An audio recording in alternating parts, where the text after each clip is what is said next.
Alors bonjour à tous.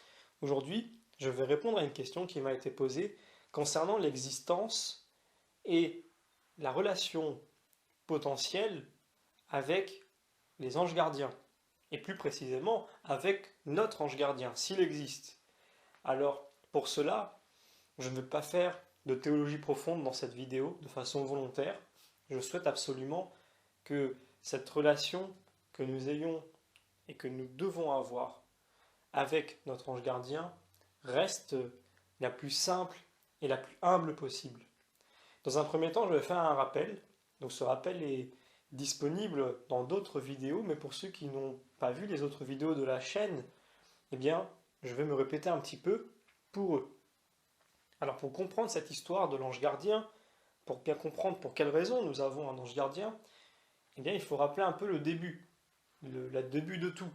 C'est-à-dire que le Seigneur, on le sait, a créé le monde visible et le monde invisible.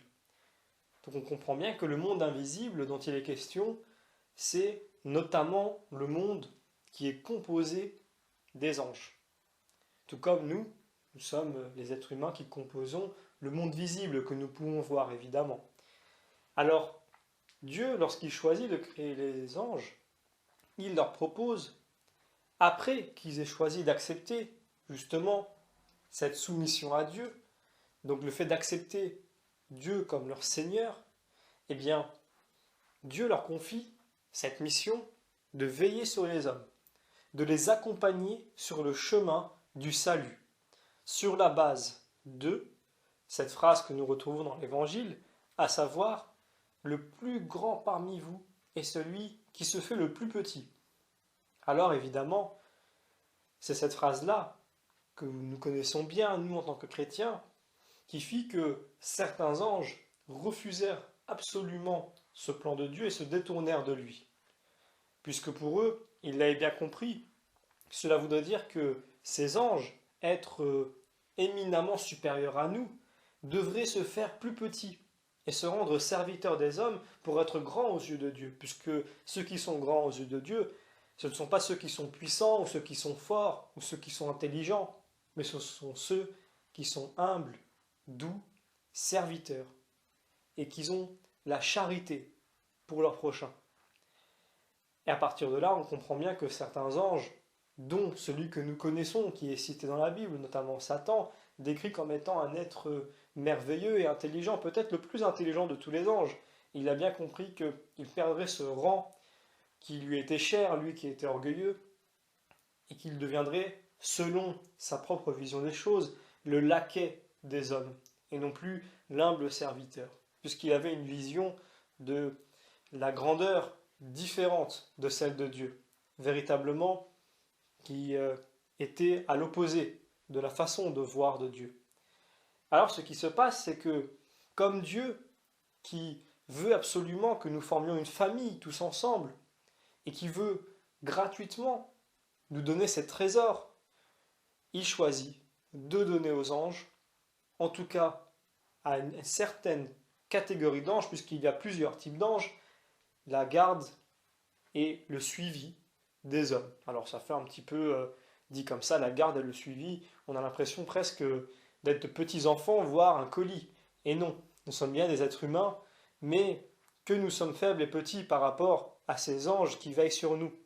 Ces anges qui sont là et qui sont envoyés de Dieu afin de faire ce travail qui est un peu de nous éduquer aussi, c'est-à-dire d'être bon avec nous quand cela est bon pour nous, d'être un peu autoritaire, de nous laisser aller dans certaines épreuves quand cela est bon pour nous, et des fois de nous éviter justement d'autres épreuves qui ne sont pas forcément nécessaires, si tant est que nous faisions appel aussi le plus possible à notre ange gardien, puisque lui aussi attend d'être appelé par nous pour agir dans certaines occasions, puisqu'il faut aussi, pour nous, êtres humains, qu'il y ait quand même ces moments qui sont des actes de foi. Comme nous le voyons dans l'Évangile, Jésus est là pour tous les hommes, et il agit pour tous les hommes. Néanmoins, on a vu dans l'Évangile qu'il agit pour certains hommes qui font des actes de foi. Il agit avec eux davantage. C'est-à-dire que le Christ agit avec nous tous, mais il va agir encore plus avec celui qui va faire un acte de foi pour dire voilà Seigneur, moi je crois en toi. Et alors le Seigneur va puiser dans ses richesses pour lui donner aussi des dons, pour lui dire moi aussi, mon enfant, je crois en toi. Je crois que tu es capable de faire des choses et je te permets de les faire. Si bien que, en tant qu'instrument du Seigneur, nous faisons beaucoup de grandes choses. Parce que nous avons fait confiance à Dieu, Dieu nous a fait confiance. Et il en est de même des anges. Des anges aussi qui ont accepté ce plan de Dieu d'être nos anges gardiens, donc de veiller sur nous. Eux-mêmes ont, par la confiance qu'ils ont accordée à Dieu, gagné la confiance de Dieu. Alors Dieu leur permet de puiser dans ses richesses afin de nous les distribuer. C'est-à-dire que souvent on entend cette phrase, mais Dieu n'a besoin de personne. C'est souvent la phrase que nous rétorquent notamment les protestants pour nous dire que nous n'avons pas besoin de demander l'intercession de la Vierge Marie ou des saints. Alors si Dieu n'a besoin de personne, pourquoi a-t-il créé les anges? Pourquoi est-ce qu'il utilise des anges dans la Bible, notamment pour adresser des messages? Il n'aurait pas besoin d'eux normalement, si on va jusqu'au bout de cette logique. Mais la réalité, c'est que ce n'est pas une question de besoin. Dieu n'a besoin de rien ni personne. Et ça, c'est dans toutes les théologies chrétiennes, qu'elles soient catholiques, orthodoxes, protestantes, et c'est bien clair dans la Bible. Néanmoins, ce n'est pas une question de besoin. Dieu n'a besoin de personne, mais Dieu veut donner gratuitement. Dieu veut nous rendre participants.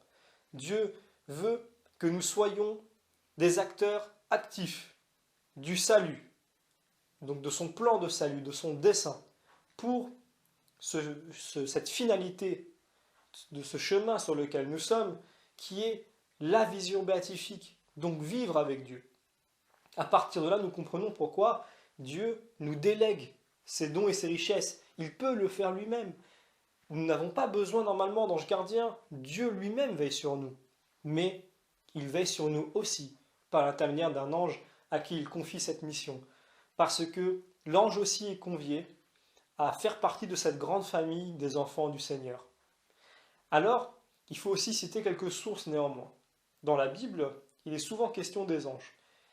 Et sont cités à de très nombreuses reprises, notamment dans l'Ancien Testament, tout comme dans le Nouveau, mais davantage de mémoire dans l'Ancien Testament.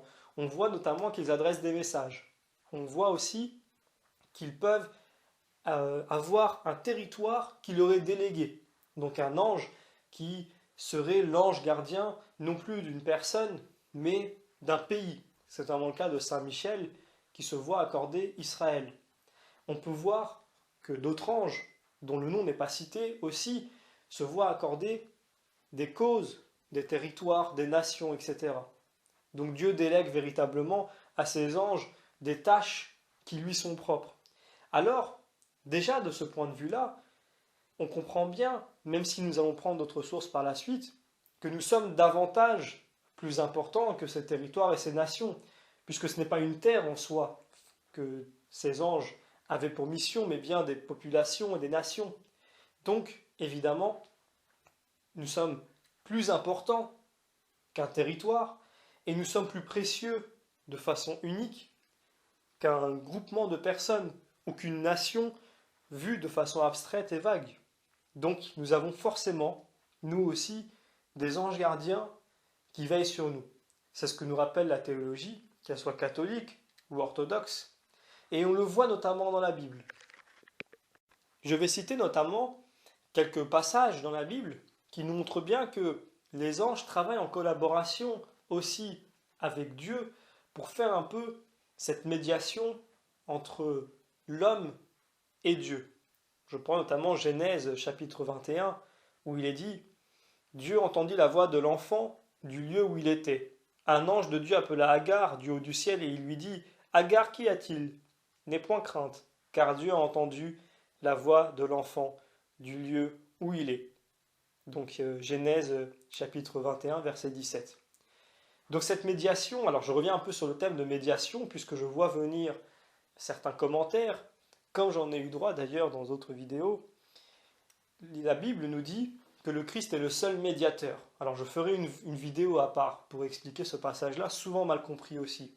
Le Christ est le seul médiateur, évidemment, entre l'homme et Dieu le Père en vue du salut. Donc quand on dit que le Christ est le seul médiateur, cela ne veut pas dire qu'il n'y a qu'au Christ qu'il faut s'adresser. Sinon, ça voudrait dire qu'il ne faudrait pas s'adresser non plus à l'Esprit Saint, ce qui est tout à fait faux.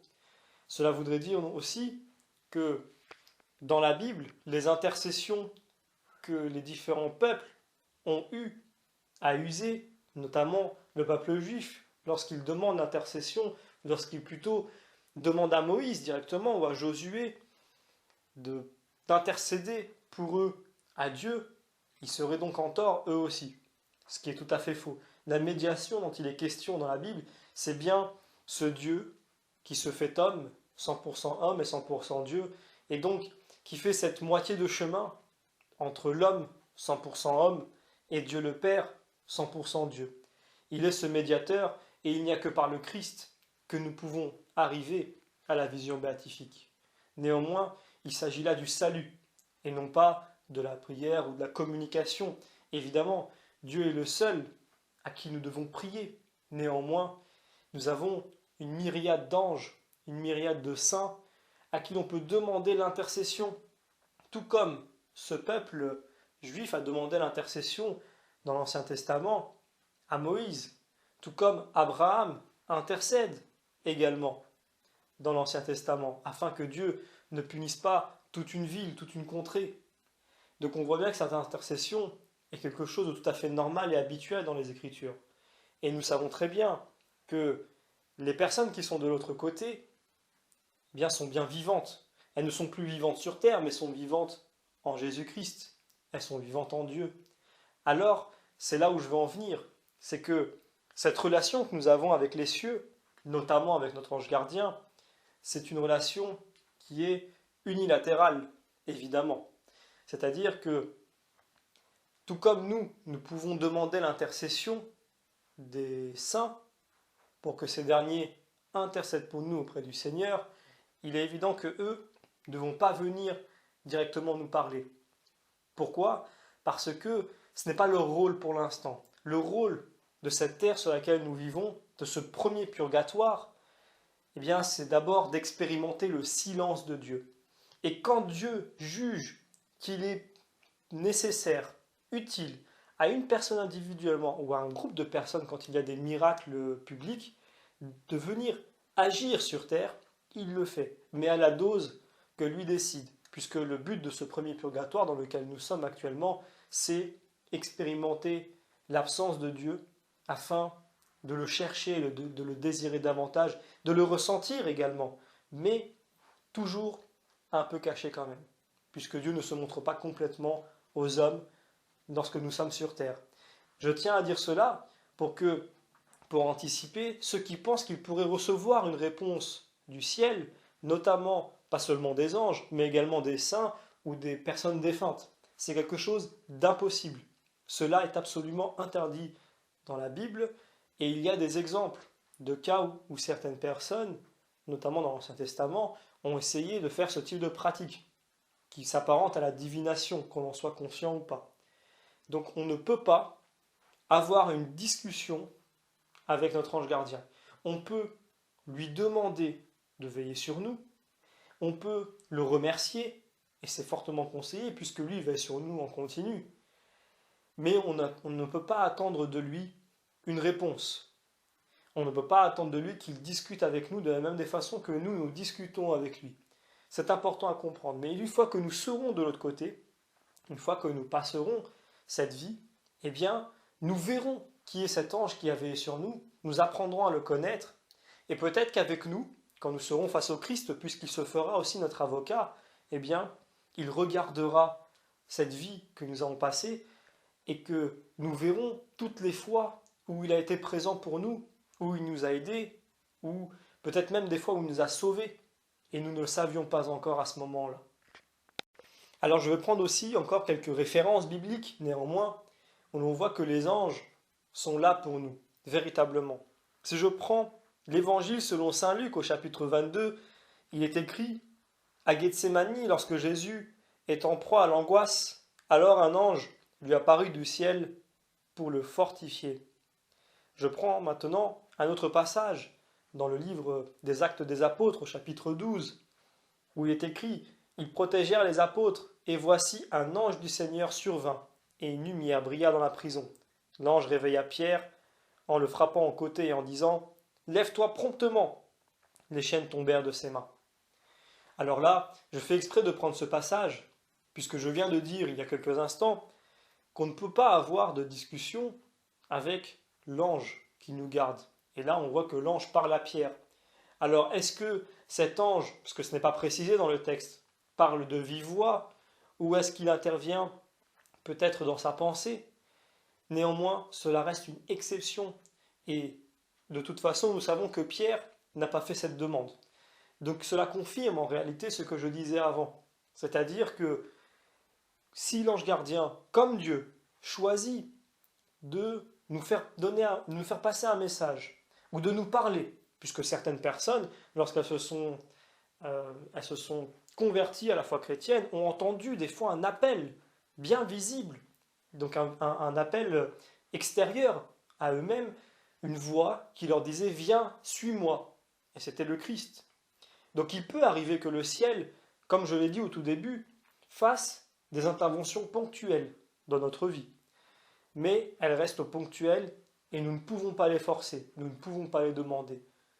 Quand l'ange, si un jour il le fait, décide de nous faire passer un message, que ce soit une phrase audible ou une image dans l'esprit, eh bien c'est parce qu'il aura décidé conjointement avec Dieu que cette intervention de sa part était utile. D'ailleurs, il y a dans la théologie chrétienne, même si ce n'est pas non plus une doctrine, mais c'est une façon d'interpréter qu'ont certains théologiens qui est très intéressante. Souvent, on fait mention de, vous connaissez bien, je pense, ce phénomène que vous avez déjà tous vécu, ce phénomène du déjà vu. Quelquefois, on a l'impression de vivre des scènes que l'on a déjà vues, que l'on a déjà vécues. C'est un court instant, ça peut durer quelques secondes. Et on est persuadé de l'avoir déjà vu cette scène, de l'avoir déjà vécue. À tel point que, même si elle ne dure pas très longtemps, on arrive à anticiper presque la suite de cette scène, parce qu'on l'a déjà vue. Cette ère de déjà vu, dans la théologie chrétienne, c'est un avis libre évidemment, qu'ont des théologiens et que je partage, c'est peut-être notre ange gardien qui nous fait un petit rappel pour nous dire qu'il est bien là. Regarde, c'est quelque chose dont je suis à l'origine. Je t'ai fait voir quelque chose que tu as déjà vécu. Mais en fait, on n'a pas encore vécu. Mais lui, comme il le sait déjà, sur un intervalle qui est court, puisqu'évidemment, ce sont des moments que l'on vit, mais peut-être que nous avons vu dans notre esprit, qu'on pense avoir déjà vécu, mais c'est un moment qui s'est passé il y a peu de temps après que nous l'ayons imaginé. Je tiens à dire cela pour bien préciser que les anges, eux aussi, ne connaissent pas l'avenir. Ils peuvent peut-être avoir des visions sur l'avenir proche, des visions qui sont données par Dieu justement pour anticiper des situations et pour nous venir en aide, mais ils ne connaissent pas, eux, la fin. Ils ne connaissent pas tout le reste de l'avenir. Donc cette petite sensation que nous avons du déjà vu peut provenir probablement des anges gardiens qui cherchent à nous rappeler qu'ils sont bien là et qu'ils agissent et qu'ils sont capables de faire quand même de belles choses pour nous. Alors, ce qu'on peut dire également, d'ailleurs je viens de me rappeler d'une histoire avant de terminer avec la conclusion de cette vidéo, je me souviens d'un ami, et ce n'est pas le seul à m'avoir fait cette remarque, qui m'avait indiqué que son enfant, lorsqu'il lui posait la question de savoir où est ton ange gardien, eh bien l'enfant arrivait à lui pointer du doigt un lieu en particulier. Donc quand je dis un enfant, c'est un bébé. C'est-à-dire que c'est peut-être un bébé, alors je ne me souviens plus, peut-être aux alentours de 1 an, 10 mois, 1 an et 2 mois, quelque chose comme ça. Il lui demandait où est ton doudou, où est papa, où est ta grand-mère. Des questions un peu matérielles. Il ne savait pas et il ne réagissait pas. Mais quand il lui disait où est, par exemple, ton ange gardien, il pointait du doigt à un endroit particulier dans le plafond. Il lui demandait par la suite où est Saint Ignace, de nouveau. Elle pointait du doigt un endroit dans le ciel, dans le plafond. Et il lui demandait, où est ta sœur? Et là, l'enfant ne réagissait pas. Et il jouait comme ça jusqu'à que, eh bien, il ait bien la preuve que quand il citait soit des saints ou soit des anges, eh bien, l'enfant réagissait. Et ce n'est pas le seul qui m'a rapporté ce type d'histoire. Alors c'est peut-être pour cette raison, même s'il y a des raisons naturelles à cela, que nous n'avons pas forcément de souvenirs de notre toute petite enfance, parce que dans celle-ci, nous avons un peu cette douce innocence, presque angélique, qui fait que nous sommes peut-être promptes, nous sommes ouverts à ce moment-là, parce que nous n'avons pas encore conscience de ce type d'intervention, et que l'amour que nous donne l'ange gardien à ce moment-là, et nous, comme nous sommes bébés évidemment, nous ne sommes pas restreints, nous ne sommes pas fermés, nous ne sommes pas remplis de barrières, eh bien à ce moment-là, nous sommes capables d'accueillir sa présence et de le voir. Peut-être se présente-t-il à nous pour que nous nous rappelions un jour de l'autre côté que quand j'étais bébé, il était là et je le voyais et il veillait sur moi. Donc on comprend que l'ange gardien est important.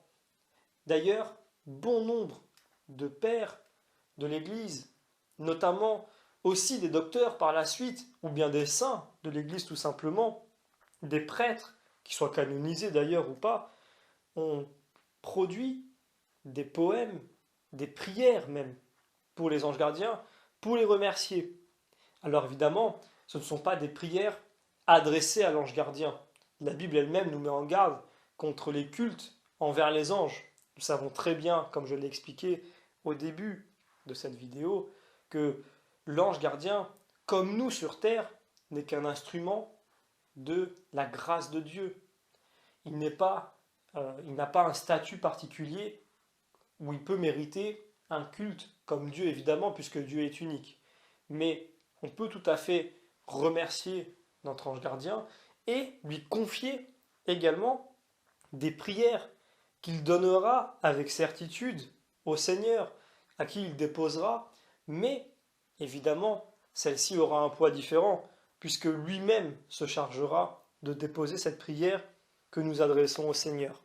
Quand nous nous adressons à eux et que nous leur confions notre prière, nous leur reconnaissons ce statut de frère, j'ai envie de dire, ou d'ami, puisqu'évidemment, pour pouvoir utiliser ce terme de frère, il faudrait qu'ils partagent avec nous notre condition humaine. Donc, le terme d'ami est peut-être plus approprié, mais ils sont bien plus que des amis. Ils sont peut-être nos meilleurs amis sur Terre, puisque ce sont les seuls qui, de façon désintéressée, veillent sur nous, nous protègent et nous aident dans ce chemin vers la vision béatifique. D'ailleurs, je pourrais citer le Padre Pio, qui lui-même racontait que dans son enfance, son confident était son ange gardien. Il me semble même de mémoire qu'il disait le voir, et qu'il lui faisait tellement confiance que lorsqu'il quittait la maison, il lui laissait même la porte ouverte, en indiquant que mon ange gardien veillait sur notre maison. Je pense également à saint Thomas. Saint Thomas lui-même racontait, en tout cas expliquait plutôt, puisque c'était dans le cadre de la théologie, que dès sa naissance, chaque personne humaine, donc dans son individualité, bénéficie de l'assistance d'un ange et tout au long du chemin de la vie, si semé d'écueils, celui-ci est le guide éclairé et vigilant. Au terme de notre vie terrestre, il sera encore notre compagnon pour l'éternité dans le ciel. Donc je rebondis sur cette phrase. Effectivement, jusqu'au moment de l'entrée dans la vision béatifique, l'ange gardien veillera sur nous. Donc, comme nous l'avons vu, pour ceux qui ont pu voir les vidéos concernant les 7 cieux, donc les 6 purgatoires, ces étapes que nous allons passer avant d'entrer dans la vision béatifique, nous voyons que l'ange gardien est là. Il est là sur le chemin de l'heure de la mort quand nous venons nous présenter au Christ. Quand nous sommes face au Christ, il est là aussi. Et quand nous choisissons le purgatoire, avant d'entrer dans la vision béatifique, il vient nous rendre visite pour que ce purgatoire soit moins difficile pour nous. Il vient veiller sur nous. Mais cette fois-ci, nous pouvons le voir. C'est la différence. Donc nous saurons être patients sur terre pour, dans l'attente, en fait, de voir prochainement notre ange gardien qui, dès la naissance, mais véritablement dès la naissance, c'est-à-dire dès le moment où vous êtes venu au monde, il était là, il était déjà présent. On peut dire que dans la salle d'accouchement, il y avait la sage-femme, il y avait peut-être les parents aussi, et il y avait très certainement l'ange gardien qui était déjà là. Alors, je tiens à rappeler que Pie XII, lui aussi, et cela lui venait probablement de Jean 23, il nous disait déjà à son époque que la familiarité avec les anges donne un sentiment de sécurité. Nos compagnons invisibles nous communiquent quelque chose de la paix qu'ils puisent en Dieu. Notre ange gardien s'emploie aussi à notre sanctification. Il met tout en œuvre pour favoriser notre ascension spirituelle et pour développer notre intimité avec Dieu. Et saint Bernard lui-même dit ceci, c'est là un merveilleux effet de la bonté de Dieu et un des grands témoignages de son amour. Ces esprits, si élevés, si heureux, si proches de lui, si unis à lui, c'est pour nous qu'il leur commande de venir nous assister sur terre. Alors, il y a encore beaucoup de saints que nous pourrions citer qui ont parlé de ces anges. Il y a beaucoup de saints qui nous ont exhortés également à ne pas oublier, à leur parler de temps à autre, et le plus important, de les remercier. Si possible, le matin également, lorsque nous confions notre journée au Seigneur et que nous demandons la protection aussi de la Vierge Marie, n'hésitons pas à remercier par avance notre ange gardien pour tout ce qu'il a prévu pour nous dans cette journée, tout ce qu'il va faire pour nous par avance. Eh bien, on peut le remercier déjà, parce que nous savons dès le départ, nous lui faisons confiance pour cela, puisque Dieu lui a fait confiance, qu'il prendra les bonnes décisions pour nous.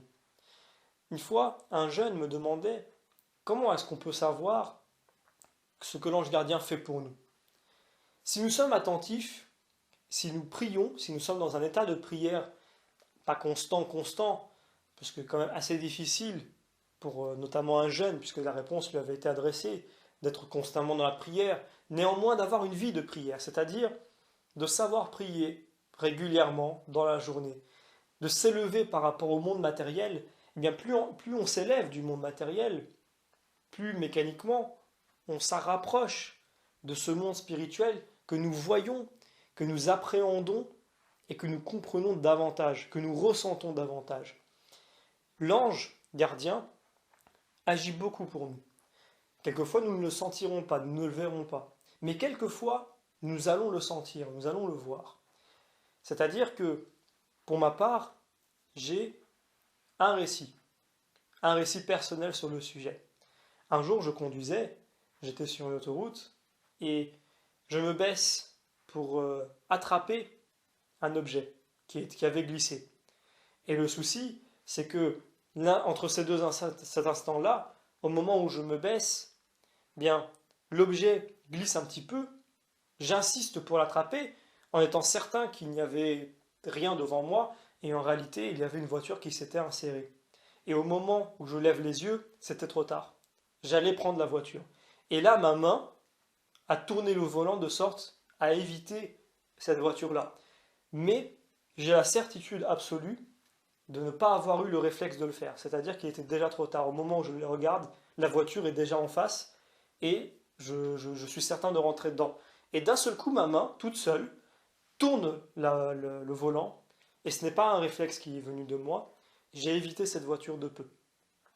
Alors, on peut très bien attribuer ce miracle peut-être à un autre saint, peut-être à une autre personne des cieux. Peut-être Dieu lui-même est intervenu, qui sais-je, même s'il est très peu probable que ce soit Dieu, puisque c'est une situation assez banale. C'est-à-dire que Dieu choisit toujours de léguer les choses qu'un ange ou qu'un saint peut faire. Il y a des choses que seul Dieu peut faire. Et là, Dieu intervient de lui-même. Mais dans une situation pareille, le fait d'avoir tourné un peu ce volant pour moi, à ce moment-là, bien, c'est quelque chose d'assez banal que n'importe quel ange gardien, n'importe quel habitant des cieux peut faire. Mais on peut tout à fait s'imaginer qu'il s'agissait de mon ange gardien qui veillait sur moi. Il peut y avoir d'autres situations. Ça peut être des choses tout à fait simples. On peut très bien vouloir passer par un endroit à pied et avoir un peu comme une image ou un ressenti, un sentiment qui dit non, on va passer par là cette fois-ci. Parce que peut-être qu'à ce moment-là, en passant par cette rue, quelqu'un nous aurait agressé, ou il serait arrivé un malheur. Et en réalité, l'ange gardien a anticipé, et il a fait en sorte que nous fassions un choix différent. Ça peut être des choses aussi simples que ça.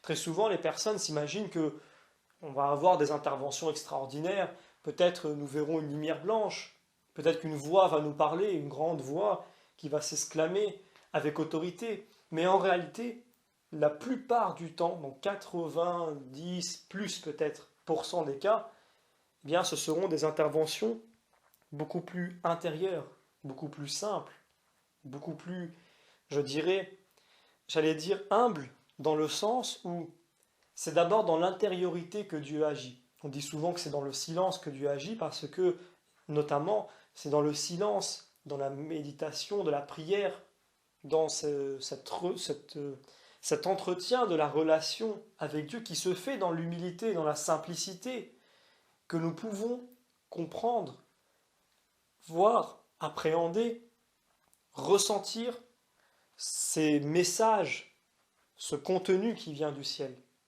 Et à partir de là, nous comprenons que l'ange gardien, lorsqu'il agit, comme les saints, ou comme Dieu lui-même, eh bien, c'est beaucoup plus souvent dans ce cœur à cœur, ou dans cette simplicité, ou dans ce silence, dans cette intériorité qui se veut tout à fait, tout à fait discrète, eh bien, c'est ainsi que nous pouvons ressentir et recevoir ces interventions qui viennent du ciel.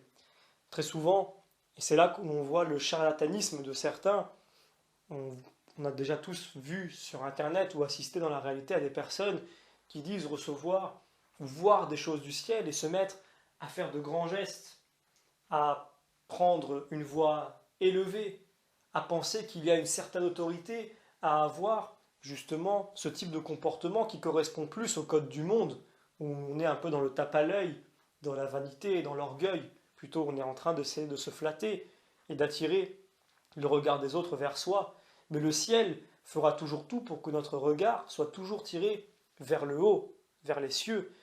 Et ce regard que nous tirons vers les cieux, il se fait également à l'intérieur de nous-mêmes, dans notre cœur, donc dans l'humilité, dans la simplicité.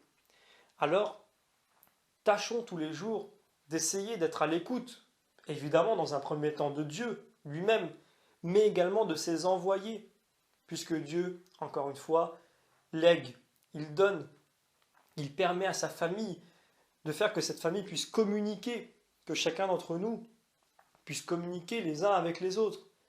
Dieu n'est pas notre seul interlocuteur, il est le seul médiateur, mais il s'agit là du salut.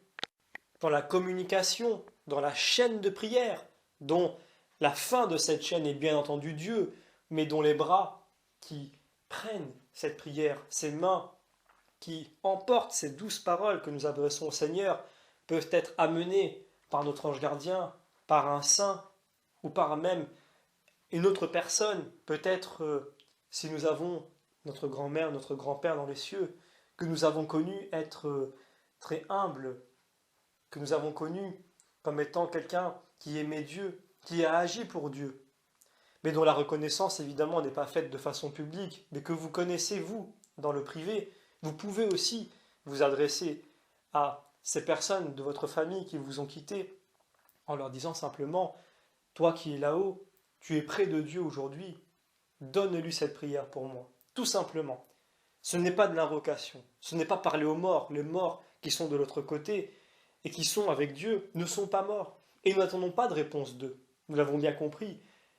Rien ne peut venir du ciel, en tout cas, sauf des événements très, très rares que seul Dieu peut enclencher et que nous savons bien qu'ils ne sont pas des discussions. Ça peut être un message comme le Christ lorsqu'il s'adresse à des personnes à qui il demande de les suivre en leur disant simplement « Viens, suis-moi », tout simplement.